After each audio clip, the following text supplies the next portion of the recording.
We want to go ahead and bring in Chief Legal Analyst Kali Rhodes right now. And at one point during jury deliberations today, the jury came back. They wanted some more evidence to go back and look over. What happens in that process? What was going on? Typically in that process, I mean, because I've been there, you're sitting around, you don't go far. The judge tells you stick around. The jury's deliberating. Either they'll text you. Some counties, they'll, say stay 5 minutes away so you can get back whenever they come out. As soon as you get that, hey, the jury has a question.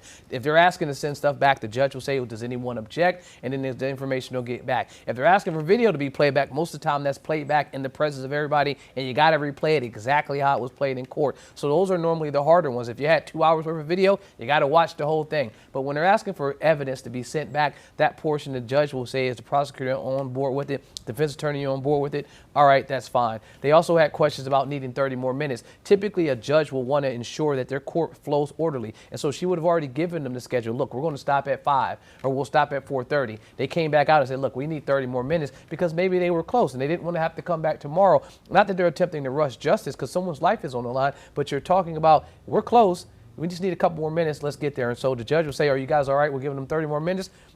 Both sides typically will say yes, and then they send them back in there. All right, so I want to ask you, so now we know that he's guilty, first-degree murder guilty, first-degree rape guilty, the sentencing, life without the possibility of parole. But one of the things that you heard also in Derek's live shot there was about the mental health. And just to give that context, this trial was delayed and he was deemed unfit, talking about Derek Ward. And then 14 years later, a judge says, you know what, you are fit to stand trial. So when you talk about an appeal, that's going to be a big issue with the mental health issue of what we've seen in this case. It is. And so I handle homicide cases. And so typically you'll bring in something called a mitigation specialist. That mitigation specialist will go through and look in the person's background to see, well, do they have any history of mental health, either substance abuse or mental health issues? And if they do, they'll go down that rabbit hole of trying to pull all the records, all the school records, all the medical records. And if they can get all that stuff, they can compile a mitigation fact. And if that mitigation fact say, you know what, maybe they need a forensic evaluation, in the process of getting a forensic evaluation, typically that's where you start to see, okay, this person may have some other issues,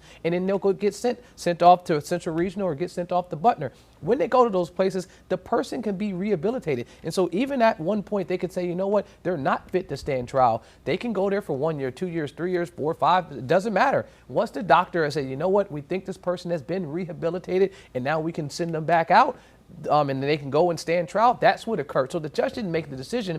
The recommendation was made from a doctor. A medical doctor makes a decision. They look at a report, they have a competency review, and then they say, okay, he's now fit to go forward. Now, was he fit to represent himself? Whole nother question. And I think Judge Archie did an excellent job preserving the record, because on appeal, you can't bring anything new. You got to look at the record. On the record, she said multiple times, you understand what's happening. You're clear what's going on. Are you 100% understanding what's happening? Like, she wanted to ensure that everything that she said, right, he knew what he was agreeing to. I think he just got overwhelmed. And once he got overwhelmed, that last day or second to last day, he was like, okay, I need assistance. He was extremely well over his head for a misdemeanor charge, let alone a homicide charge. All right. Yeah, certainly an emotional time for all the families involved concerning this long drawn out trial after justice, all these. Yeah, the wheels turn slow, but to this point today, the family has justice now. All right. Chief Legal Analyst Kali Rhodes.